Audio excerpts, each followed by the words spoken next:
आपला channel the ट्रॅव्हलरला अजूनही like share subscribe केलं नसेल तर सर्वात पहिल्यांदा सबस्क्राईब करा, नंतर लाईक आणि शेअर जरूर करा। आपल्या चॅनलची टॅगलाईन आहे द ट्रॅव्हलर। गुड मॉर्निंग पोखरा। आजचा आपला 5वा दिवस 12 मार्च 2025। तर आज आपण फेवालाप करून मनोकामना देवीला जाणार आहोत। तर हॉटेल सिक्रेट व्ह्यू या ठिकाणी आपण 2 दिवस राहिलेले। हॉटेल नेट आणि क्लीन असून आम्ही रिफर करेल की तुम्ही इकडे जर आला पोखराला तर या ठिकाणी नक्की राहू शकता। योगेश झाला का हिशोब सगळा?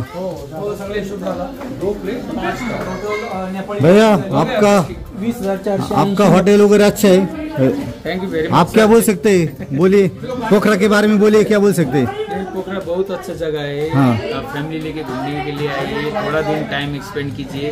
सब नेचुरल जगह है सर, घूमने के लिए मस्त जगह है, ठंडा जगह है। आप देख लिए, घूम लिए। हमने तो लोगों को ऑलरेडी बोल दिया कि आप कभी आएंगे तो इधर आके रुकिए। होटल अच्छा है, सर्विस भी अच्छा है। हिशोब चालू आहे मंडळीचा 2 दिवसाचा स्टेचा, खाण्यापिण्याचा। तर आता आपण फेवालेकला करून आपण जातोय मनोकामना देवीच्या दर्शनाला। ह्या लेकचं पाणी एकदम नेट आणि क्लीन, एकदम क्लिअर स्वच्छ दिसत आहे।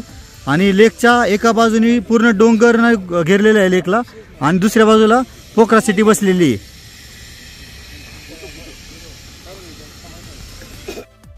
गुड मॉर्निंग पोखरा। पोखरा हे नेपाळ देशामध्ये पोखरा हे निसर्ग सौंदर्याने नटलेलं शहर आहे। आणि पर्यटनासाठी या ठिकाणी मेन फेवालेक आहे। फेवालेकचं वैशिष्ट्य असं म्हणजे की ते स्वच्छ पाणी आणि पर्वतरांगेच्या मध्यभागी फेवालेक आहे। या ठिकाणी पर्यटकांची खूप गर्दी असते। फेवालेकमध्ये एक विशेष आहे म्हणजे तिथं की एक मंदिर आहे, त्याचं नाव आहे तालबाराई। लोक इथली जे नेपाळी लोक आहेत किंवा जे बाहेरचे हिंदू समाज लोक तिथे येऊन दर्शन वगैरे घेतात, आणि पर्यटकांनी आले तिथे नक्की भेट द्यावी अशी मी त्यांना विनंती करतो। आणि इथं बोटिंग सुद्धा खूप छान आहे, तर बोटिंगचा सुद्धा लहान मुलांसाठी किंवा तरुणांसाठी त्यांनी आनंद घ्यावा। विक्रम झाले का फोटो काढून? काय बोलायचं कोणाला अजून?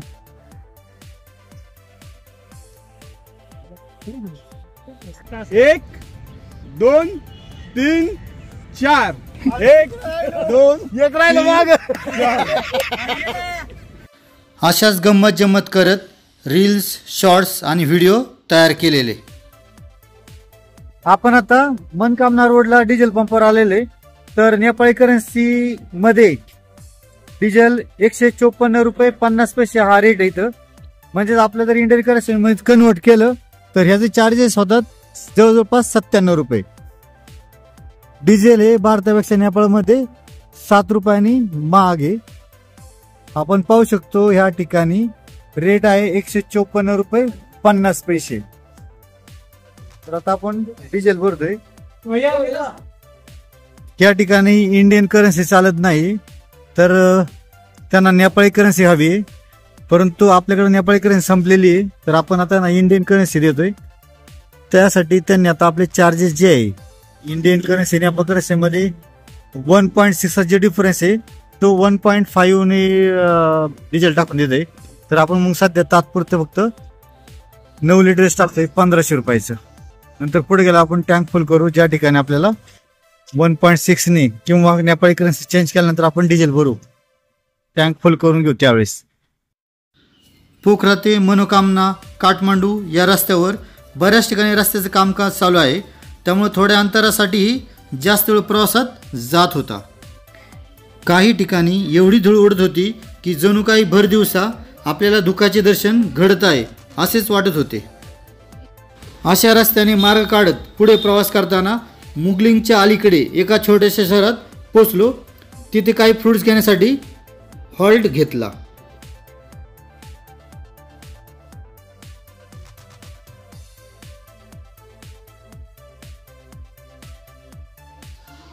फ्रुट्स घेऊन झाल्यानंतर पुढे गुगल मॅप आणि स्थानिक पोलिसांच्या माहितीनुसार ट्रॅव्हलिंग सुरू केलं। सुमारे 10 ते 12 किलोमीटर प्रवास केल्यानंतर लक्षात आले की हा रस्ता खरोखरच मनोकामना देवीकडे जातोय, परंतु तो ऑफ रोडिंग मार्ग आहे। प्रत्यक्षात आपल्याला केबल कारने जायचे होते, त्यामुळे पुन्हा यू टर्न घेऊन मुगलिंग मार्गे कुरिंटार येथे पोहोचलो.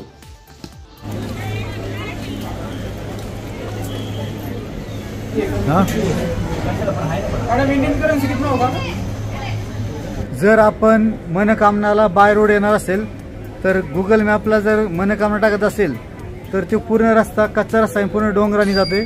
तर मनोकामनाला येण्यासाठी बाय रोड असेल तर कुरिंटार लोकेशन टाकायचं. कुरिंटार हे लोकेशन जे आहे मनोकामनाला जिथून गंडोला केबल कारचं स्टेशन आहे तिथून वरती आपण मनोकामना जाऊ शकतो. तर लक्षात ठेवा गुगल मॅपला कुरिंटार टाकावं लागेल ज्यावेळेस मनोकामनाला बाय केबल कारने जायचं असेल तर. अदरवाईज जर मनोकामना टाकला तर पूर्ण डोंगरातून रस्ता आहे, तुम्ही रस्ता चुकू शकता. तर आता आपण पोचलेले कुरिंटारला ज्या ठिकाणी गंडोला आहे. तर तिकीट काढून झालेले. तिकीट किती किंमत आहे सांगा रे योगेश? 6,720 रुपये. एकाला तिकीट म्हणजे थोडक्यात 1,072 रुपये एकाचं तिकीट.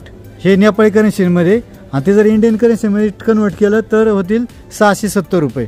तर टोटल आम्ही 6,700 रुपये दिलेले 10 जणांचे. हे 2 वेचं तिकीट आहे, वरती जाणं पण आणि खाली येणं पण. अजून काय सांगायचे का? मग अशी चुकलं कुरिंटारला आलं पाहिजे लोकांनी. आपण चाललो तो डोंगर रानाने. आपण लगेचच केबल कार म्हणजेच गंडोलाचे तिकीट घेतल्यानंतर सुदैवाने अजिबात गर्दी नव्हती, त्यामुळे लगेचच आपला नंबर लागला. एकदम परफेक्ट टायमिंग असंच म्हणावं लागेल. 4 वाजून 3:49 आहे. 5 वाजता रेटर आहे. 5 वाजेपर्यंत मला अंदाज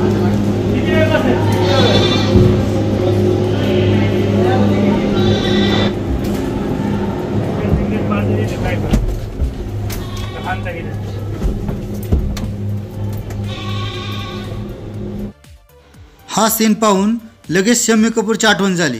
पण तुम्हाला कोणतं गाणं आठवलं कमेंट बॉक्समध्ये नक्की सांगा. थोडक्यात सांगायचं म्हटलं तर ही केबल कार कुरिंटार ह्यापासून निघते. तर हे जे डिस्टन्स आहे कुरिंटार तर मनोकामना देवीचं मंदिर हे 2.8 किलोमीटर आहे. आणि हे अंतर जाण्यासाठी केबल कारला 10 मिनिटं लागतात. या केबल कारचं टायमिंग जो आहे सकाळी 9 ते संध्याकाळी 5 पर्यंत आहे. मधल्या वेळेत 12 ते 1:30 हा त्यांचा लंच ब्रेक असतो, त्यावेळेस केबल कार बंद असेल. ह्याचं मेन फायदा हा आहे केबल कारचा. ही जी यात्रा आहे ती सुलभ आणि आरामदायी होण्यासाठी या केबल कारचा फायदा होईल. तिकीट किती आहे हे आपण अगोदर सांगितलेलं आहे, तरी पण एकदा रिपीट करतो मी. इंडियन हे करन्सीमध्ये याचं तिकीट 670 रुपये आणि नेपाळ करन्सीमध्ये 1,072. मनोकामना देवीचे मंदिर हे नेपाळमधील गोरखा जिल्ह्यातील एका डोंगरावर आहे. हे मंदिर समुद्र सपाटीपासून सुमारे 4,270 फूट उंचीवर असून भक्त केबल कारने किंवा पायी चालत जातात. मनोकामना प्रसिद्ध हिंदू देवी असून भगवती म्हणजेच देवी दुर्गा यांचे एक रूप मानल्या जातात. असे मानले जाते की गोरखा राजवंशाचे संस्थापक राजा पृथ्वीनारायण शाह यांना देवीचे आशीर्वाद मिळाले होते, त्यामुळे हे ठिकाण ऐतिहासिकदृष्ट्याही महत्त्वाचे आहे. स्थानिक परंपरेनुसार या देवीचे मंदिर 17व्या शतकात स्थापन झाले असावे. येथे आलेले भाविक नारळ, फुले आणि पशु बलिदान अर्पण करतात, कारण असे मानले जाते की यामुळे देवी प्रसन्न होते. दसरा आणि नवरात्र येथे मोठ्या थाटात साजरे केले जातात. मोठ्या संख्येने भक्त विशेषतः नेपाळ आणि भारतातून येथे दर्शनासाठी येत असतात. मनोकामना या नावाचा अर्थ आहे इच्छा पूर्ण करणारी देवी. त्यामुळे भक्त असे मानतात की या देवीच्या दर्शनाने आणि प्रार्थनेने त्यांची मनोकामना पूर्ण होते. हे मंदिर धार्मिकदृष्ट्या अत्यंत पवित्र मानले जाते आणि अनेक भक्त आपल्या मनोकामना पूर्ण होण्यासाठी येथे प्रार्थना करत असतात.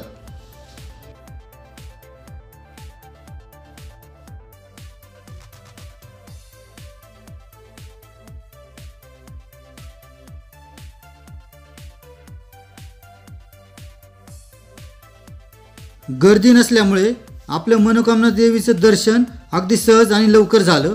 आता आपण मंदिराच्या पायथ्याशी आलो असून पुढील प्रवासाला म्हणजेच नेपाळची राजधानी असलेल्या काठमांडूकडे रवाना होणार आहोत.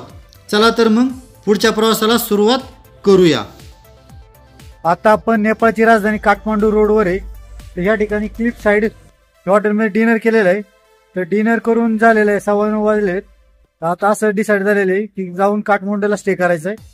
अजून काठमांडू 42 किलोमीटर आहे, साधारणतः पाऊण 2 तास दाखवते घाट रस्ता असल्यामुळे. तर पाहूया मध्ये कुठे हॉटेल भेटलं तर तिथं स्टे करू, अदरवाईज नाही तर काठमांडूला स्टे करतो.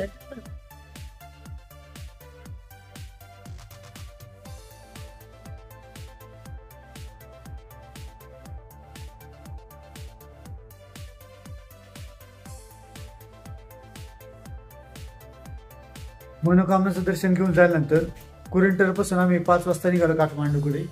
मध्ये एका ठिकाणी डिनर करून साधारणतः 5 वाजता निघालो तर साधारणतः 11:15 11:30 काठमांडूमध्ये पोहोचलेले. 6 तास लागले 107 किलोमीटरला. घाट रस्ता असून बऱ्याच ठिकाणी रस्त्याची कामं चालू असल्यामुळे आम्हाला उशीर झाला. तर हॉटेल पाहता करता आता 12 वाजलेले. हॉटेल पाहिलेलं आम्ही या ठिकाणी काठमांडू सिटीमध्ये आम्ही आता स्टे लावू. उद्या आपण काठमांडू सिटी पशुपतीनाथ यांचं एक्सप्लोर करणार आहोत. भेटूया आता उद्या काठमांडू सिटीमध्ये. Good night.